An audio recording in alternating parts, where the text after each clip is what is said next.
Innal hamdalillah nahmaduhu wa nasta'inuhu wa nastaghfiruh wa na'udzu billahi min shururi anfusina wa min sayyiati a'malina. May yahdihillahu fala mudilla lahu wa may yudlil fala hadiya lahu. Asyhadu an la ilaha illallah wahdahu la syarika lahu wa asyhadu anna Muhammadan 'abduhu wa rasuluh. Sallallahu ala nabiyyina Muhammadin wa ala alihi wa ashabihi wa man tabi'ahum bi ihsan ila yaumiddin, amma ba'd. Al-ikhwan wal akhwat jamaah salat maghrib rahimani wa rahimakumullah. Alhamdulillah, kita masih melanjutkan kajian kitab Bulughul Maram min Adillatil Ahkam karya Al-Imam Al-Hafidz Ibn Hajar Al-Asqalani rahimahullah. Kita masih di pembahasan salat, yaitu di bab salat, sifat salat Nabi sallallahu alaihi wasallam. Di pertemuan yang lalu kita bahas terkait dengan hadis yang menjelaskan takbiratul intiqal, takbir perpindahan, yang mana kita katakan berdasarkan hadis yang kita baca, semua perpindahan gerakan sholat itu mengucapkan Allahu Akbar kecuali bangkit dari ruku. Kita baca sami Allahu liman hamidah, Rabbana walakal hamd. Nah, setelah itu beliau sampaikan hadis 287 terkait dengan bacaan setelah Rabbana lakal hamd. Karena ada sunnah juga ketika rukuknya panjang, maka akan disunahkan kita bangkit dari ruku, berdirinya juga panjang. Karena Nabi SAW antara ruku, sujud, bangkit dari sujud, bangkit dari ruku, sebelum sujud itu sama. Itu sama waktunya. Ketika misalnya anggaplah kita ruku panjangnya 1 menit perkiraan. Maka ketika kita bangkit sebelum turun ke sujud itu 1 menit juga. Karena Nabi sama semuanya. Antara ruku, bangkit dari ruku, turun sujud, bangkit dari sujud, sama. Ya. Panjangnya. Kalau pendek berarti sama pendek. Sekarang kan kita sudah ketahui di pertemuan yang lalu. Bacaan kalau imam sami Allahu liman hamidah.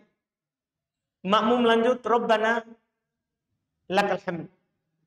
Ketika masih lama berdiri, apakah dia berdiri saja atau ada bacaan? Nah, ini pertanyaan. Jawabannya, boleh berdiri saja. Dan sunnah kita membaca bacaan yang diajarkan oleh Nabi SAW. Di antaranya yang disampaikan di sini. Kata beliau rahimahullah, wa an Abi Sa'id Al-Khudri radhiyallahu ta'ala anhu qala, kana Rasulullah sallallahu alaihi wasallam idza rafa'a ra'sahu min ar-ruku' qala Allahumma rabbana lakal hamd mil as-samawati wa mil al-ardi wa mil ma syi'ta min syai'in ba'd ahlus sana wal majd ahaqqu ma qala al-'abdu wa kulluna laka 'abdun Allahumma la mani'a lima a'taita wa la mu'tiya lima mana'ta wa la yanfa'u dzal jaddi minkal jadd. Ini bacaan tambah. Ketika kita lama bangkit dari ruku sebelum turun sujud. Ketika kita lama berdiri. Kata beliau rawahu Muslim. Hadis ini diriwayatkan oleh Imam Muslim rahimahullah. Hanya saja para ulama mengkritik yang beliau sampaikan di awal Allahumma. Karena dalam riwayat Imam Muslim tidak ada kata Allahumma. Kalau diperiksa dalam Sahih Muslim, dalam riwayat Muslim hanya Rabbana lakal hamd. Tidak ada kata Allahumma. Kata beliau dari Abu Sa'id Al-Khudri, beliau berkata, adalah Rasulullah Sallallahu Alaihi Wasallam apabila belum mengangkat kepalanya dari ruku, beliau berkata, kan kalau angkat sami Allahu liman hamidah. Kalau sudah, maka beliau berkata Rabbana lakal hamd. Atau di sini dengan tambahan Allahumma Rabbana lakal hamd. Baru lanjut. Mil as-samawati wa mil al-ardi wa mil ma syi'ta min syai'in ba'. Ahlus sana wal majd. Ahaqqu ma qala al-abdu. Kata Nabi, wa kulluna laka. Allahumma la mani'a lima a'taita wa la mu'tiya lima mana'ata wa la yanfa'u dzal jaddi minkal jadd. Ini agak panjang. Ketika kita bangkit dari ruku, boleh ditambah setelah Rabbana walakal hamd mil as-samawat. Pujian yang sepenuh langit. Wa mil al-ard, dan sepenuh bumi. Wa mil ma syi'ta min syai'in ba'du, dan sepenuh apapun yang engkau inginkan setelahnya. Jadi ini pujian tanpa batas maksud. Iya, karena pujian kita terhadap Allah itu tidak boleh terbatas. Karena nikmat Allah kepada kita tidak terbatas. Tidak bisa kita hitung nikmat Allah.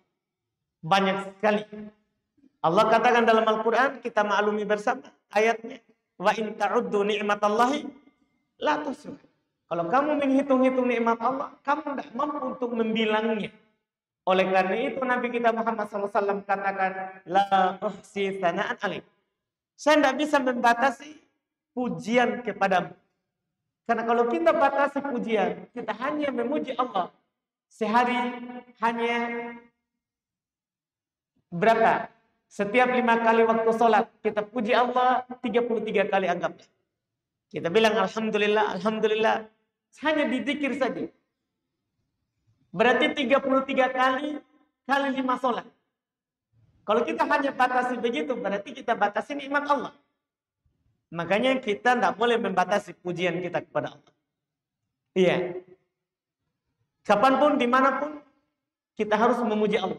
Karena nikmat Allah tidak terbatas. Makanya di sini bacaannya, ketika Allahumma Rabbana lakal hamd. Ya Allah, Rabb kami, hanya untukmu segala pujian. Lanjutannya, mil as-samawat. Pujian sepenuh langit. Wa mil al-ard, sepenuh bumi. Wa mil ma syi'ta min syai'in ba', dan sepenuh apapun yang engkau kehendaki setelahnya. Ahlus sana wal majd. Dia Allah memang ahli, pemilik yang selalu dipuji, yang selalu berulang dipuji. Ahaqqu ma qala al-'abd, yang paling berhak yang dikatakan oleh seorang hamba. Dan seluruh kita ini adalah hamba. Seluruh kita adalah hamba. Semua kita ini hamba Allah. Kemudian dilanjut, Allahumma la mani'a lima a'taita. Ya Allah, tidak ada yang bisa menghalangi apa yang engkau beri. Wala mu'tiya lima mana'ta. Tidak ada yang bisa memberi yang engkau halangi. Kalau tadi tidak ada yang bisa menahan apa yang engkau berikan. Tidak ada. Yang kedua, tidak ada yang bisa memberi apa yang engkau tahan. La yanfa'u dzal jaddi minkal jadd. Tidak bermanfaat yang memiliki kemuliaan darimu. Tidak ada. Berapapun mulianya, maka tidak ada yang bermanfaat. Kecuali kalau Allah menghendaki itu akan bermanfaat. Ini Masya Allah, bacaan yang sangat bagus, artinya kalau kita mampu menghafal. Ada juga sahih dari Nabi SAW lebih pendek daripada ini. Itu ketika kita selesai baca Rabbana lakal hamd hamdan katsiran thayyiban mubarakan fi. Hamdan katsiran semakna juga pujian yang banyak. Thayyiban lagi baik, mubarakan fi, diberkahi padanya. Nah, ini kan semakna. pujian yang banyak, ya tanpa batas. Yang diberkahi padanya. Pujian yang diberkahi padanya. Itu boleh juga kita baca sah dari Nabi kita Muhammad SAW. Setelah Rabbana walakal hamd. Kalau kita lama berdirinya sebelum sujud pertama. Dan ini hukumnya adalah sunnah. Siapa yang mampu membacanya, maka pertama dia dapat pahala sunnah. Dapat pahala sunnah. Yang kedua, dia akan berdoa. Ini bacaan ini doa. Karena ada Allahumma. Dia berdoa. Dia meminta kepada Allah. Berarti dia akan mendapatkan keutamaan berdoa. Itu yang kedua. Yang ketiga, dia akan mendapatkan keutamaan karena apa yang dia minta akan diberikan oleh Allah Subhanahu wa taala. Siapa saja yang berdoa pasti akan diberikan. Pasti akan diberikan oleh Allah Subhanahu wa taala. Ini doa ini disyariatkan, disunahkan. Ini merupakan madhabnya Imam Syafi'i dan satu riwayat dari Imam Ahmad. Karena tidak sepakat ulama madhab dalam menambah ini. Dalam menambah. Ini adalah madhabnya Imam Syafi'i dan satu riwayat dari Imam Ahmad. Kebanyakan orang Hanabilah pengikuti Imam Ahmad. Mereka berpendapat tidak disyariatkan menambah setelah Rabbana walakal hamd sesuatu apapun. Cukup Rabbana walakal hamd. Karena yang sahih dari Nabi katanya, beliau bersabda, "Idza qala sami Allahu liman hamidah faqul." Kalau si imam menyatakan sami Allahu liman hamidah, katakan Rabbana lakal hamd. Ini kata mereka. Tapi kita katakan betul, itu kan sah dari Nabi. Tapi ini juga sah dari Nabi. Kalau hadits idza qala al-imam sami Allahu liman hamidah, kemudian katakanlah Rabbana lakal hamd, itu Bukhari Muslim. Itu Bukhari Muslim. Riwayat Imam Bukhari, riwayat Imam Muslim.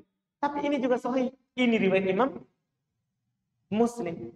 Semua yang sah dari Nabi kita lakukan. Yang menyatakan tidak disyariatkan dikasih udzur. Tidak sampai kepada hadis. Tidak sampai kepadanya hadis. Itu udzur yang tepat untuk para ulama rahimahumullahu ta'ala. Itu yang disebutkan. Karena hadisnya sahih. Hadisnya sahih. Tambahan tadi.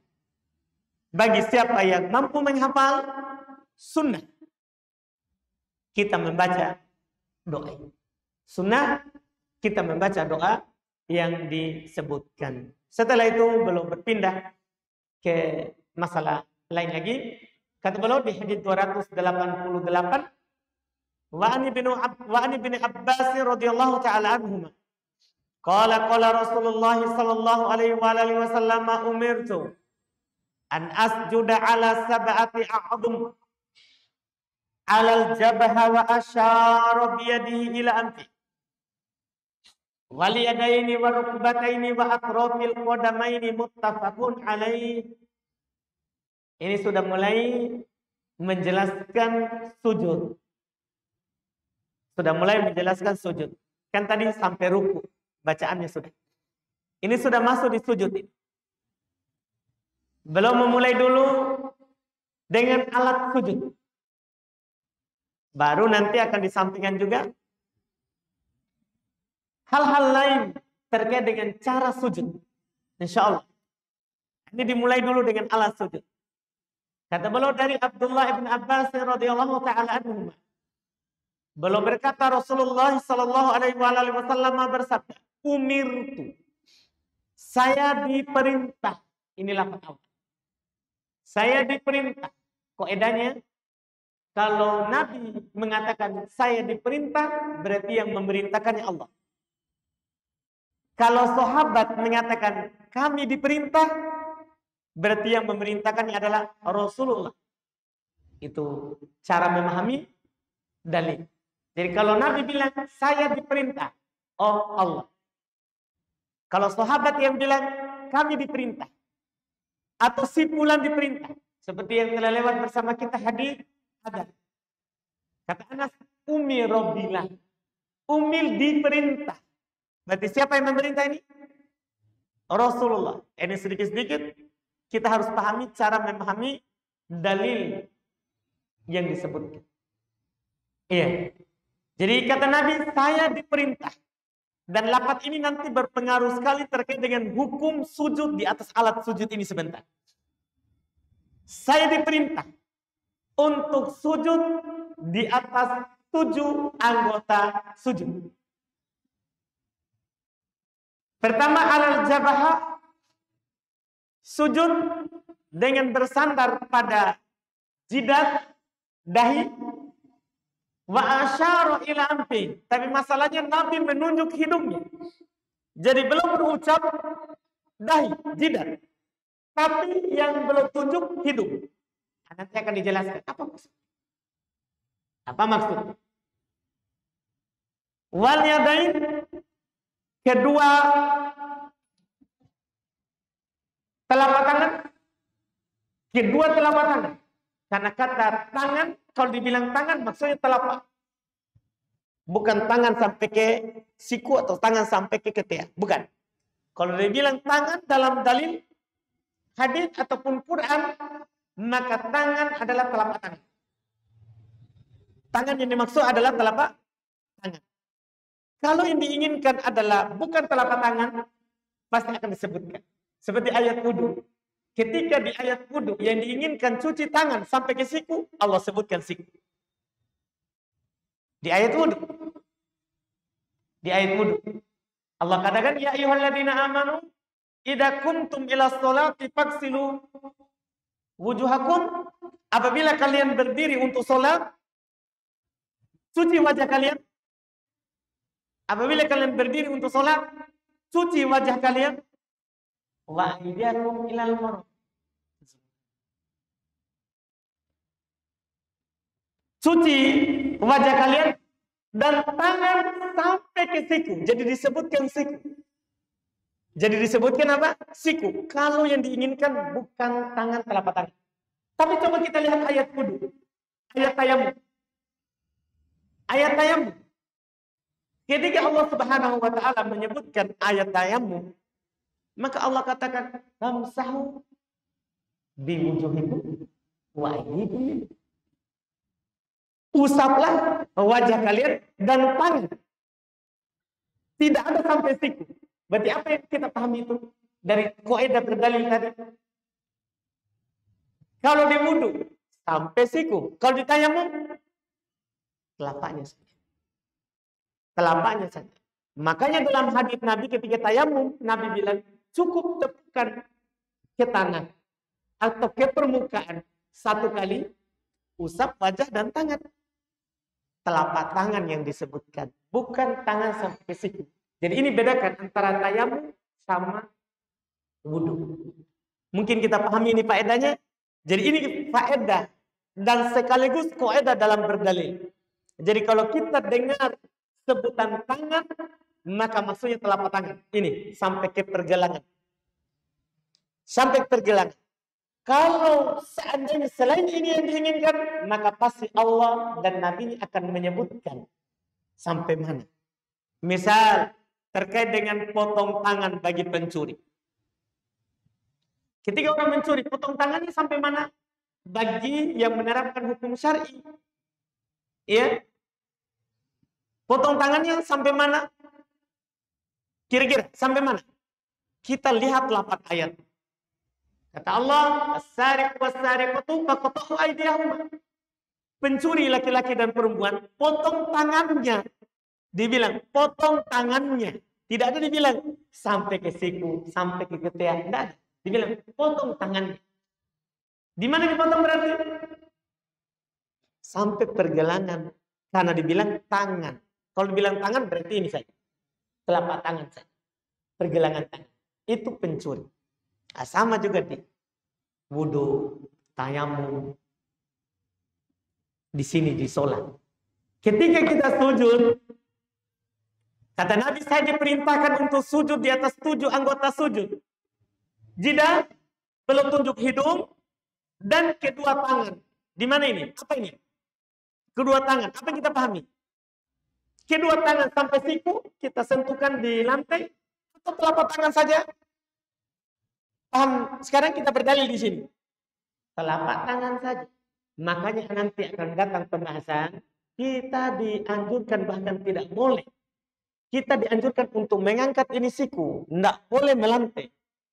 Ini siku tidak boleh melantai ketika sujud. Bahkan diperintah. Akan datang nanti dalil. Kenapa? Karena yang sujud itu cuma ini. Ini telapak. Bukan ini. Sebagian orang kalau sujud melantai. Itu dilarang. Nanti akan datang hadisnya. Kita dilarang sujud seperti anjing yang sedang tidur. Anjing kalau tidur, dia melantai tangannya. Iya, itu dilarang. Nanti akan datang pembahasan. Jadi di sini yang diperintahkan sujud dengan kedua telapak tangan. Berarti ini sudah 3. Lutut batai, kedua lutut. Kedua lutut, kalau ini jelas, kalau lutut. Ini sudah 5. Wa atrafil qadamain, dan ujung kedua kaki, yaitu jari-jarinya. Ujungnya maksudnya yang di jari-jarinya. Ujung kedua kaki. Itu semuanya 7. Itu semuanya 7. Iya. Ini hadis kata beliau muttafaqun alaih. Diriwayatkan oleh Imam Al-Bukhari dan Imam Muslim. Di sini ada pembahasan pertama, hukum sujud di atas 7 anggota sujud tadi. Hukum sujud di atas 7 anggota sujud tadi. Para ulama kita rahimahumullah, tidak ada silang pendapat akan disyariatkannya sujud di atas 7 anggota sujud tadi. Kalau kita sujud, maka 7 itu harus menyentuh di bawah. Dari paling belakang, ujung kedua kaki, jari-jari. Kemudian maju lagi ke depan, lutut. Ke depannya lagi adalah kedua telapak tangan. Kemudian jidat kita. Ini tidak diperselisihkan akan disyariatkannya. Bahkan sujud yang sempurna adalah kalau 7 itu menyentuh tempat sujud. Cuman mereka berselisih tentang hukumnya. Wajib atau sunnah. Wajib atau sunnah. Pada dasarnya, semuanya berpendapat dari ulama fikih. Semuanya wajib kita pakai. Wajib menyentuh tempat sujud. Itu 7 itu. Cuman mereka berselisih pada hidung. Hidung yang mereka perselisihkan. Kalau yang disebutkan oleh Nabi dengan ucapan, Nabi sebutkan dengan ucapan, itu semuanya mengatakan wajib. Jadi yang disebut oleh Nabi dalam ucapan itu, jidat, kedua telapak tangan, kedua lutut, ujung kedua kaki. Semuanya bilang itu wajib. Mereka berselisih tentang hidung. Karena Nabi sebut jidat, belum tunjuk hidung. Ini maksudnya hukumnya sama atau beda antara hidung dan jidat. Para ulama berselisih pendapat. Imam Malik, Imam Ahmad satu pendapat, satu riwayat dari beliau. Imam Syafi'i dihikayatkan satu pendapat dari beliau adalah sujud dengan 7 tadi bersamaan dengan hidung wajib. Termasuk yang wajib menyentuh tempat sujud hidung. Itu pendapat Imam Malik. Satu pendapat dari Imam Ahmad, karena beliau punya 2 pendapat. Dan satu pendapat dinukil, dihikayatkan dari Imam Syafi'i, karena beliau juga punya 2 pendapat. Wajib semua hukum.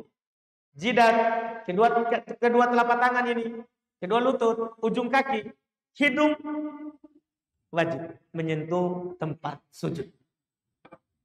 Ini pendapat pertama. Dalilnya hadis yang ada di depan kita. Nabi katakan umirtu an asjuda ala sab'ati a'dhum. Saya diperintahkan untuk sujud di atas 7 anggota sujud. Al-jabha wa asyara ila anfi. Nabi bilang jidat dan menunjuk hidung. Berarti maksudnya sama. Itu kata mereka. Maksudnya sama. Sementara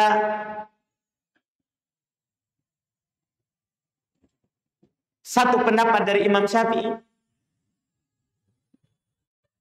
demikian pula Imam Malik punya pendapat yang satu, Imam Ahmad juga pendapat dalam satu riwayat. Ini mereka sendiri yang beda juga. Memang mereka ada 2 riwayat. Imam Malik punya 2 riwayat. Kadang bilang wajib, kadang bilang sunnah. Sebentar. Hidungnya. Untuk hidung khusus. Imam Ahmad juga dalam satu riwayat. Ya. Jadi 3 itu punya 2 riwayat. 3 ulama madzhab punya 2 pendapat. Mereka mengatakan wajib semuanya tadi yang disebutkan kecuali hidung, sunnah. Kecuali hidung, hukumnya sunnah. Apa dalilnya? Kata mereka, Nabi kan sebut 7. Iya kan? Kan kalau kita hitung dengan hidung, berarti 8. Mungkin kita pahami? Kan Nabi bilang, umirtu an asjuda ala sab'ati a'dhum. Saya diperintahkan untuk sujud di atas 7 anggota sujud. 7 itu kalau kita hitung, 2 telapak tangan, 2 lutut, 2 ujung kaki. 6. Sisa siapa? Kan tidak, baru 7. Kalau kita hitung dengan hidung, berarti 8. Jadinya semuanya. Ini pendapat juga. Ini yang mereka katakan. Iya. Ada dalil kedua sebenarnya yang mereka pakai. Karena dalil ini sebenarnya nanti bisa dibantah. Bisa dibantah. Yang mereka katakan, Nabi kan bilang 7. Kalau kita masukkan hidung 8. Nanti ini bisa dibantah. Ada dalil kedua yang mereka pakai dari Jabir. Sebenarnya lebih jelas. Kata beliau, ra'aitun nabiyya sallallahu alaihi wasallam sajada bi'ala jabhatihi ala qasasi sya'r. Saya melihat Nabi sallallahu alaihi wasallam sujud dengan bagian atasnya jidatnya. Kan kalau bagian atas begini pasti hidung tidak. Sujud dengan bagian atas ini, bagian atas. Jadi jidat ada 2, ada bagian atas, ada bagian bawah. Bagian atas maksudnya di tempat tumbuhnya rambut ini. Ketemunya di hampir tempat tumbuhnya rambut, bagian bawah sini, di atasnya hidung. Jabir bilang, saya melihat Nabi sujud di bagian atas jidatnya, di tempat tumbuh rambutnya. Ini sebenarnya sangat jelas sekali, berarti hidung tidak masuk sebenarnya. Tapi hadis ini dhaif. Karena di dalam sanadnya ada rawi bernama Abu Bakar ibn Abi Maryam. Dia kata para ulama hadis syadidud dhaf, lemah sekali. Makanya kita tidak pakai. Kita tidak pakai. Seandainya sahih, ini adalah pemutus dalam perselisihan ini. Tapi dhaif. Ini hadis dhaif. Berarti tadi sisa 1 hadis. Berarti dalilnya adalah 1 hadis untuk 2 pendapat. Makanya tadi yang berselisih mereka sendiri. Imam Syafi'i punya 2 pendapat, Imam Ahmad punya 2 pendapat, Imam Malik punya 2 pendapat.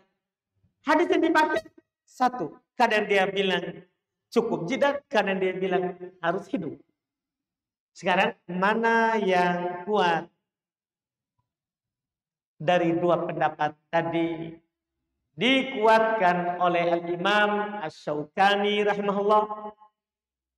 Demikian pula dikuatkan oleh Al-Imam Ibn Rajab rahimahullah.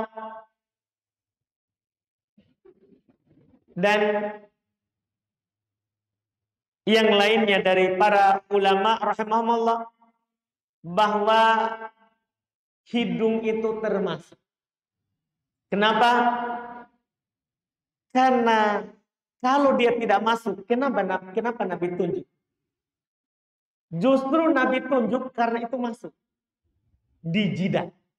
Nabi bilang 7 karena ini hidung masuk jidat. Kenapa bisa masuk? Kenapa bisa masuk? Karena tidak terpisah antara hidung dan jidat. Ini bersambung. Ini bersambung. Beda. Jadi makanya Nabi tidak sebut namanya, cuma tunjuk. Karena ini sama. Kenapa tangan disebut? Kaki disebut, lutut disebut, kaki disebut. Karena terpisah. Karena terpisah. Hidung Nabi tidak sebut karena bersambung ini. Betul? Bersambung nggak hidung sama jidat? Bersambung. Tidak ada orang terpisah. Kalau terpisah itu bukan orang. Iya, yang terpisah hidung dan jidat. Itu sisi. Malah kita bisa berdalil Nabi sebutkan tunjuk, Nabi sebut jidat dan tunjuk hidung, itu menunjukkan masuk, diperintah. Masuk diperintah. Kita pilih pendapat ini lebih hati-hati. Daripada kita sujud dengan jidat saja, ini akan membuat kita ragu. Wah, tadi saya lakukan kewajiban atau tidak? Maka yang hati-hati adalah tentukan hidungnya dengan tempat sujud. Kita juga tidak rugi. Karena mereka sepakat sunnah. Yang diperselisihkan kadar yang lebih dari sunnah. Kadar yang lebih dari sunnah. Ini insya Allah Ta'ala yang lebih bagus. Lebih hati-hati. Lebih hati-hati. Kemudian masalah berikutnya. Di 7 anggota sujud tadi yang disebutkan. Apakah harus menyentuh langsung lantai? Atau boleh pakai sajadah? Kan dibilang saya diperintahkan untuk sujud dengan 7 itu. Apakah 7 itu harus menyentuh langsung? Atau boleh ada alas? Para ulama merinci alasnya. Kalau alasnya tidak bersambung dengan badan, maksudnya kita tidak pakai. Kita tidak pakai. Contoh yang kita pakai sajadah, karpet. Maka itu boleh tidak makruh. Itu boleh tidak makruh. Dipahami mungkin kalau terpisah. Kenapa boleh tidak makruh? Karena itu masuk tempat sujud. Itu masuk tempat sujud. Nah, sekarang tinggal bagaimana kalau yang bersambung dengan badan kita. Seperti songkok. Kita pakai. Menutup jidat. Imamah dipakai. Menutup jidat. Sebagian. Kadang lengan baju. Lebih dari pergelangan tangan.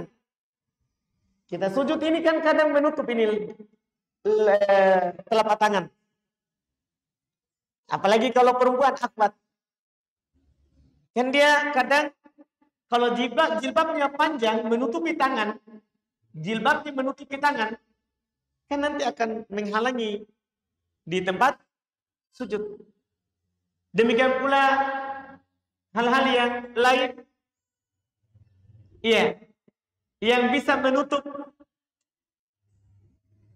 Yang bersambung dengan badan kita yang kita pakai. Itu apa hukumnya? Nah, kalau ini diperselisihkan oleh para ulama rahimahullah. Diperselisihkan. Imam Syafi'i rahimahullah, beliau punya pendapat bahwa tidak sah sujud kalau dihalangi oleh imamah. Tidak sah sujud kalau dihalangi oleh ujung pakaian. Ujung pakaian. Tidak sah sujud kalau dihalangi oleh songkok. Tidak sah. Harus ini menyentuh lantai. Jadi kalau kita pakai songkok, pakai imamah, harus kita kasih ke atas. Karena ini harus menyentuh tempat sujud. Ini Imam Syafi'i rahimahullah ta'ala. Belum mengatakan bahkan tidak cukup sujud kalau ada penghalang. Kalau ada penghalang. Nih. Ini yang belum katakan. Dan belum diselisihi oleh mayoritas ulama madhab. Diselisihi oleh mayoritas ulama madhab. Kalau mayoritas mereka berpendapat bahwa sunnah kita sujud dengan jidat ini terbuka penuh, kedua telapak tangan terbuka penuh, kedua ujung kaki terbuka penuh. Sunnah katanya. Makruh kalau ini terhalangi, tidak membatalkan sholat. Tidak membatalkan sholat. Ini pendapat mayoritas.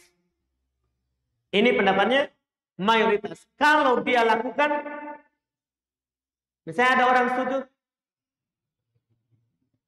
dia bentangkan imamannya di jidatnya, atau dia turunkan songkonya ke bawah sampai ke alisnya, sah. Sah sholatnya. Cuman dia meninggalkan yang afdol, meninggalkan yang lebih utama. Sah sholatnya, cuman dia meninggalkan yang lebih utama. Ini mayoritas. Menyelisih Imam Syafi'i rahimahullah ta'ala. Apa yang kuatnya?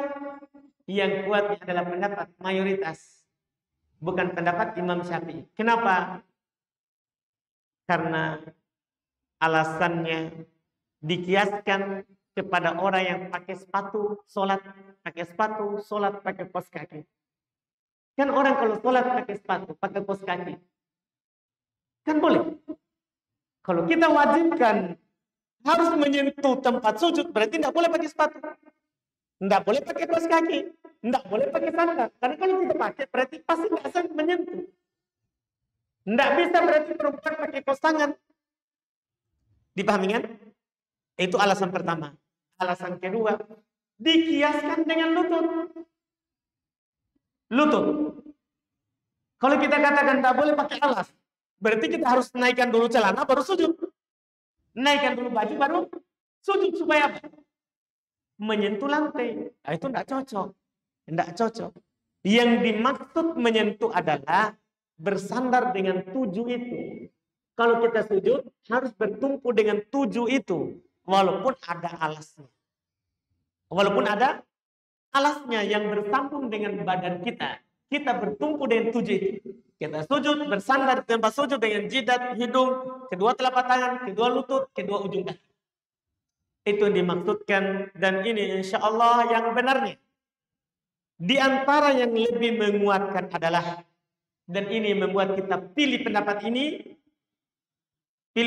ini adalah apa yang datang dari Anas bin Malik, riwayat Imam Muslim.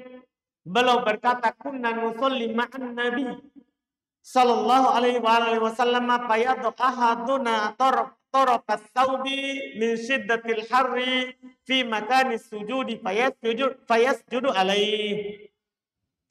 Kami sholat bersama Nabi SAW. Sallallahu Alaihi Wasallam, maka salah seorang dari kami meletakkan ujung pakaiannya di tempat sujudnya karena panas. Kemudian dia sujud di situ. Jadi ini ujung pakaiannya dia letakkan. Kalau sebenarnya diletakkan begini saja tanpa dipakai, tidak ada masalah. Ini ujung pakaiannya diarahkan ke tempat sujudnya dan dia sujud di situ. Ini tentunya menunjukkan bolehnya. Kalau tidak boleh, kalau memang tidak sah, tidak cukup sholat sujud tanpa disentuhkan ke lantai tempat sujud, ini tidak mungkin dibenarkan. Pasti Nabi SAW akan katakan kepada mereka, tidak boleh begitu. Bersabar di atas panas. Bersabar di atas panasnya. Ini pendapat insya Allah yang kuat terkait dengan masalah yang kita sebutkan. Kita cukupkan dulu karena setelahnya masih ada lagi, masih terkait dengan pembahasan cara sujud. Insya Allah kita baca di pertemuan yang akan datang. Alhamdulillah, kita masuk di tanya jawab.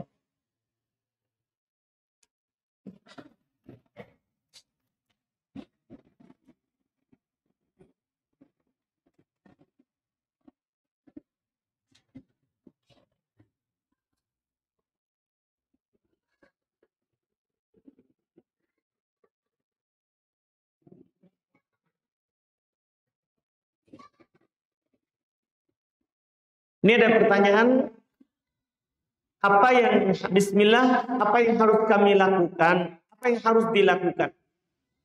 Apa yang harus dilakukan makmum jika imam sujud sahwi setelah salam karena adanya kesalahan menambah gerakan duduk tasyahud awal.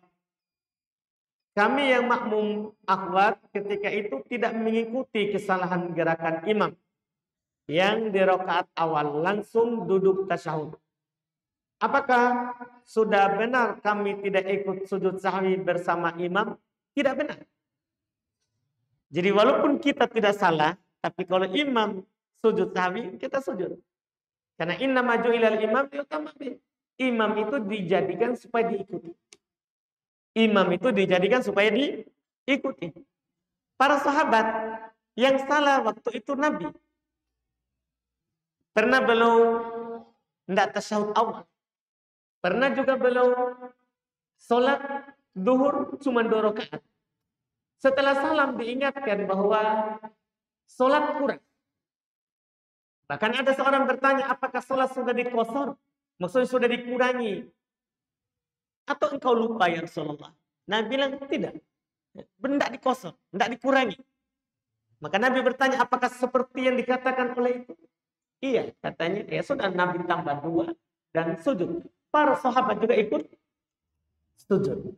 Jadi ikut imam. Salah kalau kita tidak sujud karena tidak salah kita. Tidak. Kita sekarang sholatnya ikut imam. Kita sholatnya ikut imam. Jadi kalau imam sujud, kita sujud. Kalau imam tidak sujud, walaupun kita salah makmum, tidak sujud. Tidak sujud. Misalnya ada makmum salah. Imam tidak salah. Maka makmum tidak sunnah sujud sahwi. Makmum tidak sunnah sujud sahwi. Itu hanya berlaku untuk imam saja kalau salah atau kalau menambah atau kalau kurang.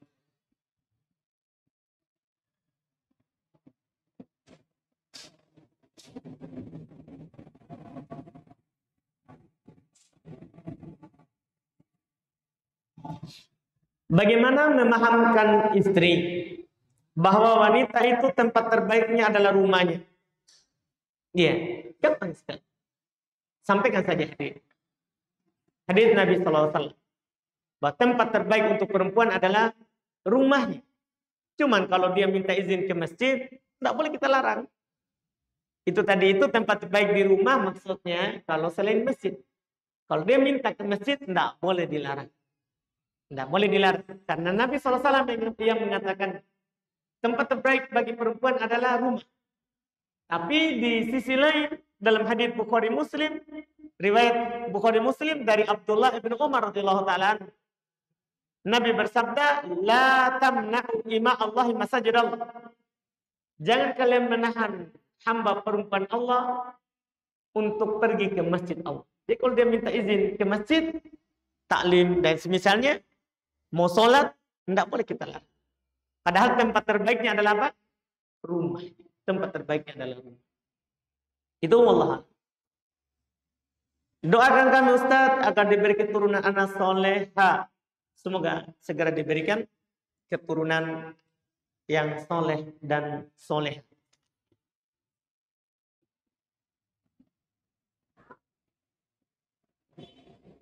Jika kita sholat Jumat di suatu masjid dalam safar, apakah boleh kita menjamaknya dengan sholat asar?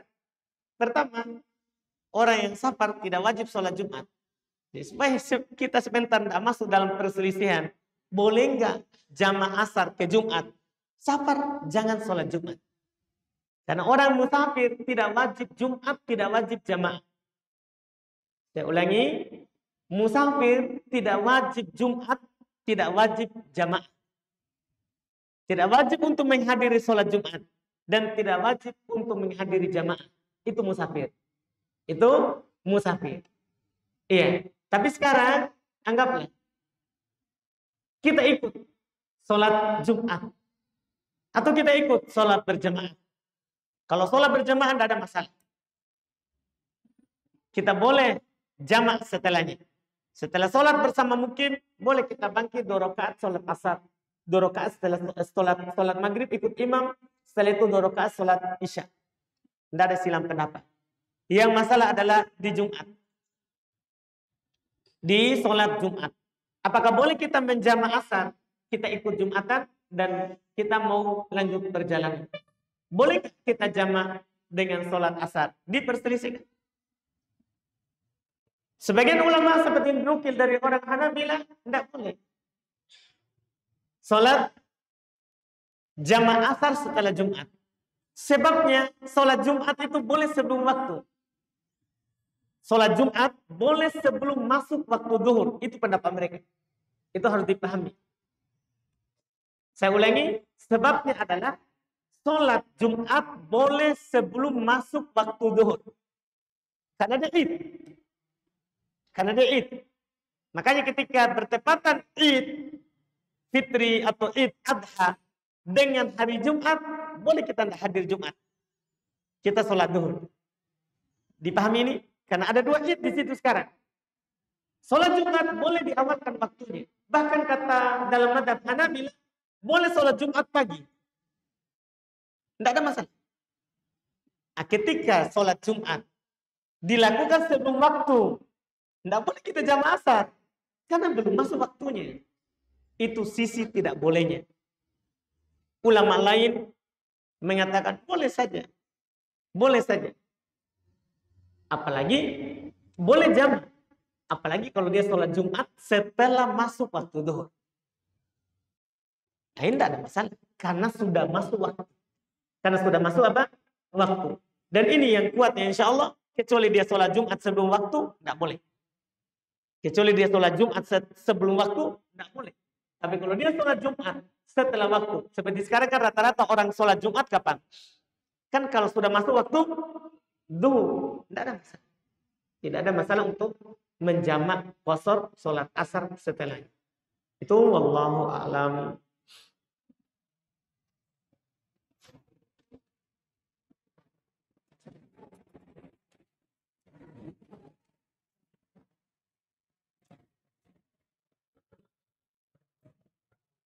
Ini ada pertanyaan lagi, masjid di dekat rumah saya jika sholat sir, yaitu sholat yang tidak dikeraskan bacaannya, maka imamnya terlalu cepat.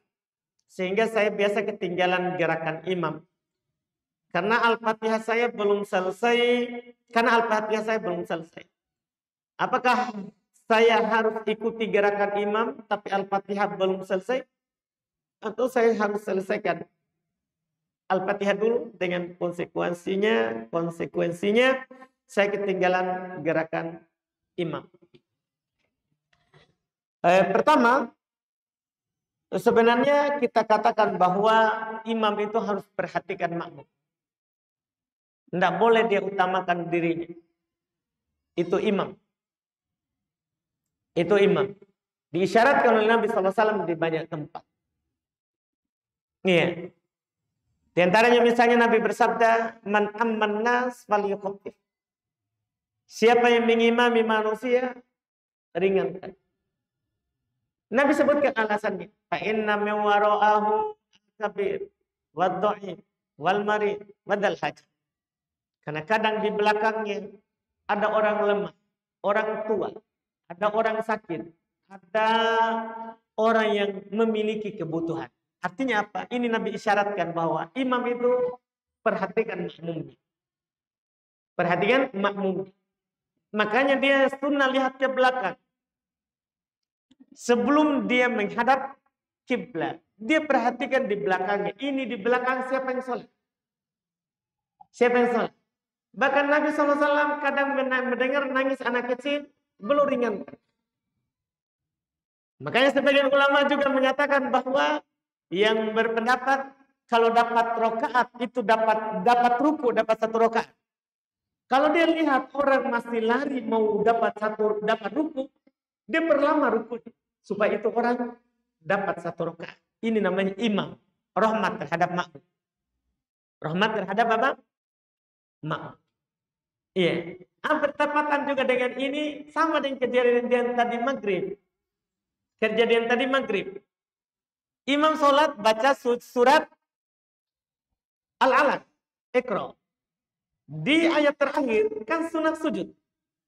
Tapi imam harus perhatikan makmum. Ini makmum tahu nggak sujud sahwi di situ? Atau dia tidak paham? Karena banyak orang awam hanya tahu sujud afan, bukan sujud sahwi, sujud tilawah. Orang awam hanya tahu sujud tilawah kalau Jumat. Orang awam. Dia tahu sujud tilawah itu Jumat saja. Subuh. Itu orang awam. Kebanyakan orang awam begitu.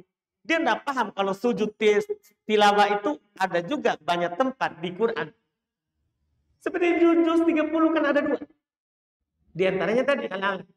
Imam harus perhatikan, siapa ini di belakang saya? Penuntut ilmu atau orang awam? Supaya tidak terjadi kebingungan seperti tadi. Kesalahan pertama, imam tidak takbir. Sehingga orang tidak tahu dia sujud. Kan tidak semua orang tahu bahwa ujung al-alaq ini adalah sujud. Itu kan kesalahan pertama. Orang bingung, ini apa? Dia tidak takbir. Itu kan sudah membuat di belakang kacau. Yang orang awam. Ada yang sujud, ada yang tidak sujud. Karena tidak ada suara. Tidak ada suara. Takbir. Kan Nabi bertakbir setiap naik turun. Apalagi itu pendapat mayoritas. Mayoritas yang berpendapat. Sujud, tilawat, takbir. Kalau dalam sholat. Di luar sholat tidak takbir. Di luar sholat tidak takbir. Dalam sholat takbir. Apalagi di belakangnya orang tidak paham. Orang tidak paham. Itu pertama. Kedua, karena orang juga tidak tahu di situ sujud. Atau orang lihat orang sujud, dia kira bahwa ini sudah sujud. Tapi tidak takbir imamnya, dia lupa. Akhirnya imam bangkit lanjut baca, dia masih sujud kedua. Ini kan maksudnya kita harus lihat ke belakang imam itu. Dia pikirkan, makmumku ini berapa? Kan pemimpin. Makmumku ini paham nggak ini masalah? Atau tidak paham? Kan tidak semua orang datang sholat duduk di sini sama antum. Mereka habis sholat keluar. Alhamdulillah telah sholat 5 waktu. Iya, mereka tidak dengar taklim. Semoga Allah memberinya hidayah. Kan begitu. Tidak semua orang punya ilmu. Mereka hanya tahu gerakan sholat saja. Bacaan sholat saja. Tidak tahu sujud tilawah. Iya, mereka tahu sujud tilawah di subuh Jumat karena turun-temurun itu dilakukan. Itu dilakukan. Ini makmum harus perhatikan. Harus perhatikan. Nah, terkait dengan masalah kita ini, imam harus paham. Kalau makmumnya belum bisa kejar, tidak apa-apa dia diam. Tidak ada masalah. Rahmat bagi makmum. Seperti begini. Tidak sunnah. Kita baca Al-Fatihah di sholat maghrib. Di rakaat kedua kita mau setelah Al-Fatihah Al-Ikhlas. Kita langsung baca Al-Ikhlas.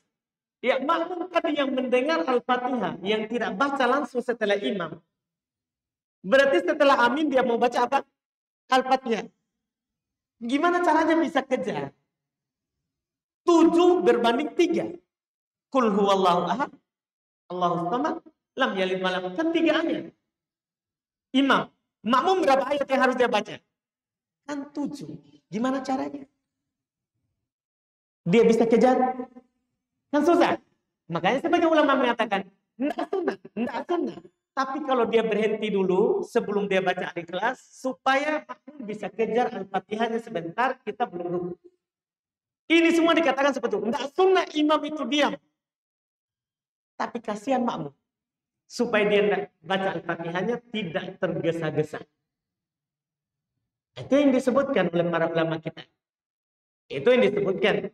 Itu namanya rahmat terhadap siapa? Makmum. Ini sampai begini. Seharusnya imam begitu. Dia lihat ke belakang. Tapi anggaplah sekarang kita makmum kepada imam yang seperti ini. Kalau kita sudah tahu seperti itu, jangan sholat di situ. Jangan sholat di situ. Tapi kalau kita tidak tahu, tiba-tiba dapat seperti itu, maka kita tambah. Yang kita tidak kejar Al-Fatihahnya, kita tambah 1 rakaat. Yang kita tidak bisa kejar Al-Fatihahnya, kita tambah 1 rakaat. Karena la sholata liman lam yaqra' bi Fatihatil Kitab. Tidak ada sholat bagi orang yang tidak membaca Al-Fatihah. Itu wallahu a'lam.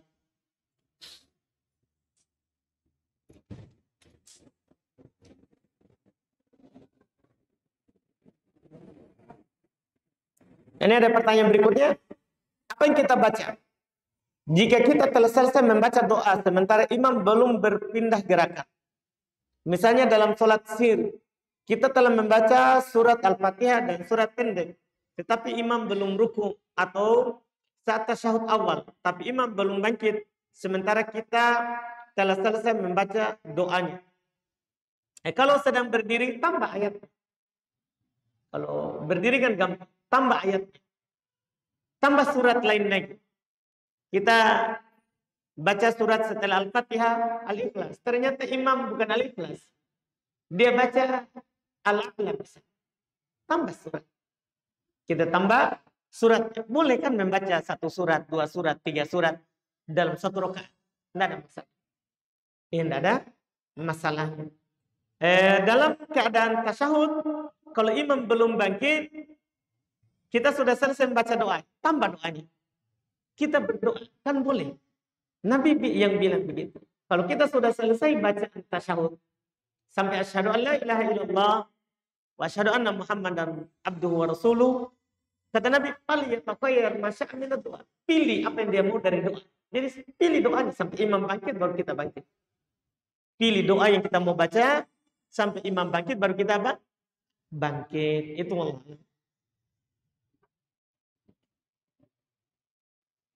Dilarang membaca Al-Quran di saat ruku dan sujud.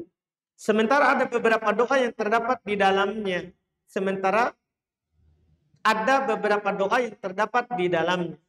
Apakah doa di dalam Al-Quran juga dilarang? Semua yang penting Quran. Kan lapangnya, dilarang membaca Al-Quran. Apakah Quran itu doa atau bukan doa? Dilarang. Jangan dipaksakan membaca di ruku dan di sujud. Jangan dipaksakan dibaca di ruku dan di sujud. Sudah selesai, alhamdulillah. Pertanyaan?